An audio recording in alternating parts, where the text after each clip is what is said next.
जय Hind and hello guys, स्वागत है आपका आपके अपने YouTube चैनल ज्ञानदेव होस्ट में। एंड इस वीडियो के अंदर आपको बताने वाला हूं Uttar Pradesh public service commission यानी कि UPPSC PCS pre online form 2026 के बारे में, जहां पर गाइस आपको लेटेस्ट अपडेट के साथ में एंड लास्ट डेट अपडेट के साथ में फॉर्म कैसे फिल करना है इसके बारे में पूरी जानकारी दी जाएगी। गाइज आपके पास ज़्यादा समय बचा नहीं है इस फॉर्म को भरने के लिए, क्योंकि फॉर्म को फिल करने की लास्ट डेट 27 जुलाई 2026 है और अभी तक ऐसा कोई अपडेट भी नहीं है कि आपकी लास्ट डेट आगे बढ़ रही है। तो ऐसे में यहाँ पर आपके पास लास्ट के कुछ दिन बचे हैं। मे भी आप इस वीडियो को 25 जुलाई के अंदर देख रहे हो या फिर 26 जुलाई में, तो बस आपको देख लेना है जिस भी डेट में आप वॉच करें उससे 26 जुलाई, माफ़ी चाहूँगा, उससे 27 जुलाई कितना दूर है और फिर उसी के अकॉर्डिंग अपना फॉर्म फिल कर लेना है। अभी यहाँ पर जैसे लास्ट डेट नज़दीक है तो वेबसाइट के ऊपर इतनी संख्या में कैंडिडेट विजिट कर रहे हैं कि वेबसाइट ओपन नहीं हो रही है, सर्वर डाउन हो जा रहा है या फिर एरर आ जा रहा है। तो गाइज ये सारी सर्वर डाउन की ही इशू है, इसमें मैं भी कुछ नहीं कर सकता और आप भी कुछ नहीं कर सकते। अगर कोई कर सकता है तो इनकी टीम कर सकती है जिन्होंने इस वेबसाइट को तैयार किया। ये इसकी होस्टिंग को बढ़ा सकते हैं जिससे कि जो कैंडिडेट की संख्या हो चाहे कितनी भी मात्रा में आए, बट इनका जो वेबसाइट का सर्वर हो डाउन न हो। अब गाइज अगर फिर भी आपको ऐसा इशू आए या आपसे वेबसाइट ओपन ना हो, एरर आता रहे, तो आप रात में 1 बजे के बाद फॉर्म फिल करने की कोशिश करना। उस वक्त कैंडिडेट की संख्या कम रहती है और वेबसाइट का सर्वर सही से काम करेगा और आप अपना फॉर्म स्मूथली भर पाएंगे। बाकी सारी चीज़ें आपको इस वीडियो के अंदर एक एक करके स्टेप बाय स्टेप एक्सप्लेन की जाएगी। तो अगर आपने अभी तक भी वीडियो को लाइक शेयर नहीं किया हो तो कर दे और चैनल को सब्सक्राइब करके बेल आइकन ऑन कर ले। इसके बाद जो लिंक वीडियो के डिस्क्रिप्शन में दिया है आप ओपन कर लेंगे। जानने को मिलेगा 500 पोस्ट पर वैकेंसी निकाली गई है एंड फीस इसमें जनरल ओबीसी के लिए 125, एससी एसटी के लिए 65 और पीएच कैंडिडेट के लिए भी 25 है। 500 पोस्ट है एंड डिग्री वाले कैंडिडेट इसमें अप्लाई कर सकते हैं। जब आप अप्लाई करेंगे वहाँ पर आपको ऐसी पोस्ट भी देखने को मिलेगी जिसमें कि डिग्री आपसे स्पेशल क्वालिफिकेशन में मांगी है। स्पेशल क्वालिफिकेशन से मतलब है जैसे कि अगर आपने लो डिग्री की है तो फिर आप और भी पोस्ट को प्रेफरेंस दे पाएंगे। तो इस तरह से कुछ पोस्ट आपको देखने को मिलेगी। अगर आप वो पोस्ट सेलेक्ट भी नहीं करते तो फिर भी बाय डिफ़ॉल्ट आपकी डिग्री लेवल पर बहुत सारी पोस्ट पर अप्लाई माना जाएगा। तो ये सारी चीज़ें आपने देख ली। अब आपको यहाँ पर एक OTR की वीडियो देखने को मिलेगी। अगर आपका यूपीपीएससी का OTR भी नहीं हुआ है अभी तक तो एक बार आप इस वीडियो को वॉच कर लेना। इसमें मैंने OTR का पूरा प्रोसेस बताया है। सारी चीज़ें आपको यहाँ पर OTR से संबंधित इसमें क्लियर हो जाएगी। अब अगर आप एलिजिबल है ये सभी जानकारी जानने के बाद और आप ये फॉर्म भरना चाहते तो इंपॉर्टेंट लिंक के सेक्शन से अप्लाई ऑनलाइन लिंक ओपन करेंगे। आपके सामने यहाँ पर ये वेबसाइट आ जाएगी जो कि आप अभी वीडियो में चेक कर सकते हैं। यहाँ पर आ जाने के बाद में आप अप्लाई इसके ऊपर क्लिक करेंगे, फिर आपके सामने इस तरह से डिटेल्स आएगी। अब आपको यहाँ पर ऑथेंटिकेट विद OTR इसके ऊपर क्लिक करना है। अब यहाँ पर ऑथेंटिकेट विद OTR सर्वर आप इसके ऊपर क्लिक करेंगे। अब आपसे यहाँ पर पूछा कि क्या आपने आपका OTR रजिस्ट्रेशन कर लिया है। अगर आपने कर लिया तो यस कर देंगे, नहीं किया तो आप नो करेंगे और फिर आपको बोला है कि click here to get your OTR number, तो आप इसके ऊपर क्लिक करेंगे। इसके बाद गाइज आपको यहाँ पर OTR की इस वेबसाइट के ऊपर ट्रांसफर किया जाएगा जहाँ से आपको OTR करना होता है, जो कि आपके सामने इस तरह से आ जाएगी। अब आपको यहाँ पर रजिस्ट्रेशन करना होगा, जैसे कि आप अपनी ईमेल आईडी डालेंगे, नंबर डालेंगे, उनको वेरीफाई करेंगे, वेरीफाई ईमेल एंड मोबाइल के ऊपर क्लिक करके देन यहाँ पर आपका फोटो और बाकी की डिटेल्स डालेंगे। अब इसका जो प्रोसेस है उसके लिए मैंने यहाँ पर आपको वीडियो सजेस्ट की है, आप इस वीडियो को वॉच कीजिए, आपको समझ आ जाएगा कि कैसे आपको OTR करना होता है। उसके बाद गाइज आप यहाँ पर जैसे ही आपका OTR कर लेंगे तो आपको यहाँ पर इस सवाल में यस कर देना है कि हाँ मैंने अपना OTR कर लिया है और मेरे पास OTR रजिस्ट्रेशन है। अब आप यहाँ पर गो इसके ऊपर क्लिक कर देंगे। फिर जो आपने OTR किया है उसके बाद में आपको एक OTR नंबर मिलता है मैसेज के माध्यम से भी और आपके डैशबोर्ड पर भी वो रहता है। आप वो नंबर यहाँ पर डालिए और प्रोसीड इसके ऊपर क्लिक कीजिए। जैसे ही आप प्रोसीड करेंगे तो गाइज आपने OTR के अंदर जो इन्फॉर्मेशन भरी है, जैसे कि आपका नाम, फादर नेम, आपका मदर नेम, आपका जेंडर, आपकी होम स्टेट, आपका होम डिस्ट्रिक्ट और आपकी कास्ट कैटेगरी, ये सब इन्फॉर्मेशन यहाँ पर इस तरह से फैच कर ली गई है। अब आप क्लिक है तो ऑथेंटिकेट इसके ऊपर क्लिक करके यहाँ से ओके कर देंगे। अब गाइज आपको यहाँ पर इसमें 2 माध्यम देखने को मिल रही है कि आप किस माध्यम से ऑथेंटिकेट करना चाहते हैं, थ्रू पासवर्ड या फिर थ्रू OTP। अगर आप थ्रू OTP सेलेक्ट करेंगे तो जो नंबर आपने रजिस्टर किया हुआ आप यहाँ पर गेट OTP के ऊपर क्लिक करके उसके ऊपर एक OTP मंगवाएंगे और वो OTP डाल करके आगे बढ़ेंगे। एंड अगर आपने जब इसमें OTR किया था और आपको वो पासवर्ड याद है तो आप वो पासवर्ड यहाँ पर डालेंगे और प्रोसीड इसके ऊपर क्लिक कर देंगे। अब जो आपने इन्फॉर्मेशन OTR के अंदर भरी थी वो इन्फॉर्मेशन आप यहाँ पर देख सकते हैं। अभी आपको यहाँ पर इसमें प्रोसीड इसके ऊपर क्लिक कर देना है। अब ये जो भी इन्फॉर्मेशन आप यहाँ पर देख पा रहे हैं ये गाइज वही इन्फॉर्मेशन है जो कि आपने यूपीपीएससी के OTR वाले पोर्टल के ऊपर भरी थी। अब अगर आप पहले से OTR करके रखे हो या फिर आपने अभी भी OTR किया और देखा कि यार यहाँ पर मेरी नाम की स्पेलिंग या फिर कोई भी डिटेल्स गलत है या उसमें कुछ गड़बड़ है और आप उसको एडिट करना चाहते तो गाइज आप वो इन्फॉर्मेशन यहाँ से एडिट नहीं करेंगे बल्कि आपको जहां से आपको OTR करने को बोला जाता है, इसी पोर्टल के ऊपर जाना है, गो बैक टू होम, इसके ऊपर क्लिक करना है और इसमें गाइज आपको लॉगिन होना है। लॉगिन के ऊपर क्लिक करके आप यहां पर इसमें लॉगिन हो जाएंगे और फिर अपनी इन्फॉर्मेशन को जो भी आपको एडिट करनी है वो एडिट कर लेंगे। एंड देन इस पोर्टल के ऊपर आकर के जैसे मैंने आपको भी अप्लाई करने का प्रोसेस बताया ऐसे ही अप्लाई करेंगे। फिर वो इन्फॉर्मेशन आपकी यहाँ पर बदली हुई दिख जाएगी क्योंकि आपने उसको OTR वाले मेन पोर्टल से सही कर लिया है। एंड अगर आपको लगता है कि सभी इन्फॉर्मेशन सही है, कोई भी चेंजेस मुझे नहीं करना है, तो आप यहाँ पर नीचे की तरफ आएंगे सभी जानकारी चेक करते हुए और एक इसेंशियल क्वालिफिकेशन डिटेल का एक सेक्शन है जहाँ पर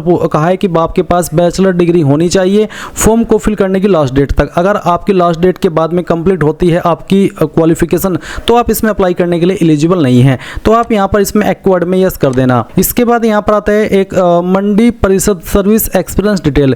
do you seek age relaxation for the post of account and audit officer Mandi Parishad, marketing officer Mandi परिषद, सेक्रेटरी क्लास 2 मंडी परिषद, यानी कि क्या आपको ICMA के अंदर छूट चाहिए इन पोस्ट पर अप्लाई करने के लिए? अगर हाँ तो आप यहाँ पर यस कर देंगे। एंड अगर आप यस करते तो आप यहाँ पर देखेंगे total service period rendered as employ of Mandi Parishad, यानी कि आपके पास टोटल कितना एक्सपीरियंस है जो कि आपने मंडी परिषद मंडी समिति के रूप में रह करके प्राप्त किया है, आप उसकी इन्फॉर्मेशन देंगे। एंड अगर आप यहाँ पर छूट नहीं चाहते, आप सिंपल है यानी कि आप एक्स सर्विसमैन नहीं है या फिर इन पोस्ट पर पहले से कार्यरत नहीं है, आप फ्रेशर है, तो आप यहाँ पर इसमें नो करेंगे। उसके बाद में देखेंगे applicable service employment detail. Do you seek age relaxation for the post of finance and accounts officer urban development department, इसमें भी सेम ही है। अगर आप इसमें यस करेंगे तो यस करने के बाद में आपको total service period rendered as employ आपको बताना होगा कि आपने इन पोस्ट पर रह करके कितना एक्सपीरियंस प्राप्त किया है, क्योंकि ये जो ऑप्शन है ये उनके लिए जो कि पहले से इन जॉब पर कार्यरत है। अगर आप फ्रेशर है तो आप इन ऑप्शन में नो करेंगे। इसके बाद यहाँ पर एक और सवाल है कि upper age relaxation claim for research scholar of chief minister fellowship program, यानी कि यहाँ पर आप तब इसमें छूट का दावा कर सकते हैं अपर एज लिमिट में अगर आप यहाँ पर रिसर्च स्कॉलर्स है चीफ मिनिस्टर फेलोशिप प्रोग्राम के। तो अगर आप है और आप इसके लिए क्लेम करना चाहते तो आप यस करके यहाँ पर उसकी इन्फॉर्मेशन देंगे, जैसे कि इश्यूइंग अथॉरिटी नेम, साथ ही यहाँ पर certificate number, issue date, select fellowship duration from duration to, and साथ ही यहाँ पर डिस्ट्रिक्ट नेम और उसके बाद में यहाँ पर आपका विकास खंड। बट अगर आप नहीं क्लेम करना चाहते पर एज लिमिट में, आप सिंपल फ्रेशर है तो आप इसको नो करेंगे और यहाँ पर ये जो कैप्चा कोड है वो यहाँ पर डालेंगे और उसके बाद में आप proceed for entering other details इसके ऊपर क्लिक करेंगे। अब आपके सामने यहाँ पर इस तरह का डैशबोर्ड आएगा जैसे कि आप वीडियो में देख सकते हैं। अभी आपने यहाँ पर पार्ट 1 कंप्लीट किया है, अभी आपको पार्ट 2 कंप्लीट करना है, तो आप देख सकते हैं एप्लीकेशन पार्ट 2 और साथ ही सबमिट डिटेल्स फिल पार्ट 2, आप इसके ऊपर क्लिक कर दीजिए। इसके ऊपर क्लिक करने के बाद आपके सामने इस तरह से जानकारी आएगी। आप सभी जानकारी चेक करते हुए यहाँ पर प्रेफरेंशियल क्वालिफिकेशन डिटेल के सेक्शन में आएंगे जहाँ पर कुछ सवालों के आपको जवाब देने हैं।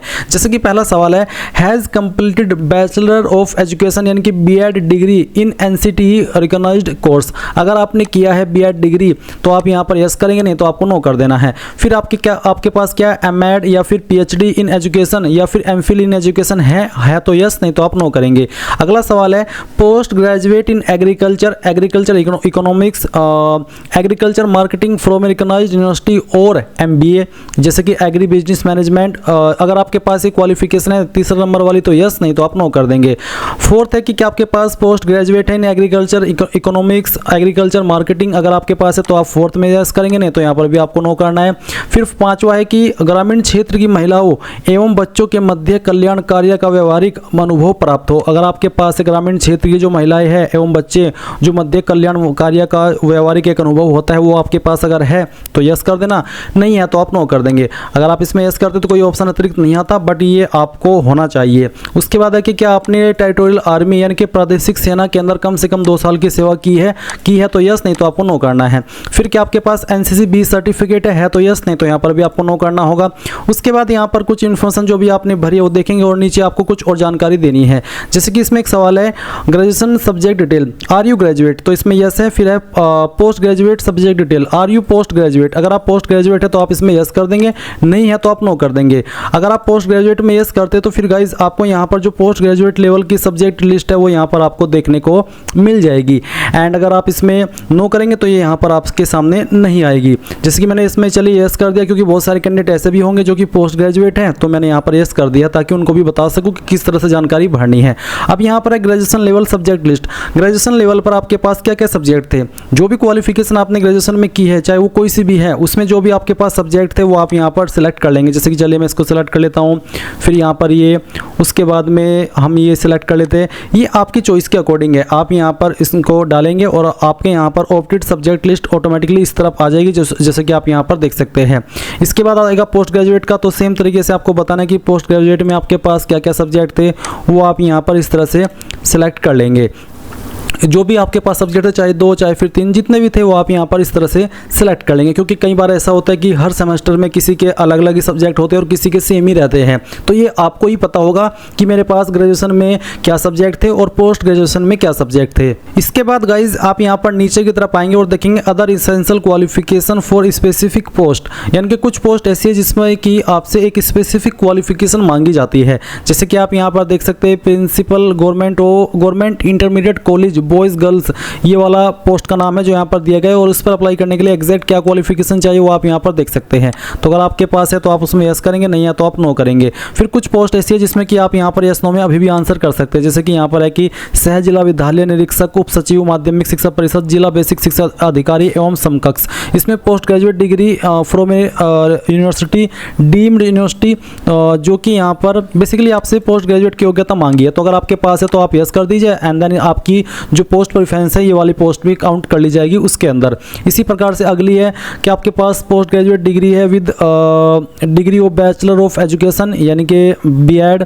अगर आपके पास है तो आप यहाँ पर इसमें यस कर देंगे, नहीं तो आप नो कर देंगे। बेसिकली आपको यहाँ पर आंसर कर देना है इनका। ये उनके सामने आएगी जिन्होंने पोस्ट ग्रेजुएट क्वालिफिकेशन वाले ऑप्शन में यस किया था। फिर आपको यहाँ पर वो क्वालिफिकेशन शो होगी जिन पर अप्लाई करने के लिए पोस्ट ग्रेजुएट की योग्यता मांगी गई है।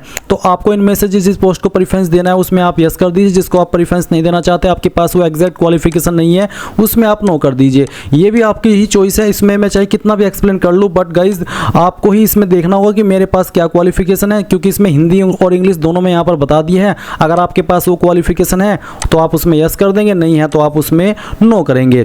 तो यहाँ पर काफ़ी सारी पोस्ट है, इसमें आप जैसे कि देख सकते हैं। तो जिसको आपको प्रेफरेंस देना है उसके सामने आप यहाँ पर इस तरह से यस कर देना। चलिए मैं यहाँ पर इन सभी क्वालिफिकेशन में यस कर देता हूँ, बट मैं फिर से कहूँगा कि ये आप ही की चॉइस है। आप मेरी तरह फालतू में सभी में यस मत कर देना, क्योंकि आपको देखना है कि मेरे पास जो पोस्ट यहाँ पर है उसके सामने जो क्वालिफिकेशन लिखी है क्या वो मेरे पास है। अगर है तो यस, नहीं है तो नो ही करना है।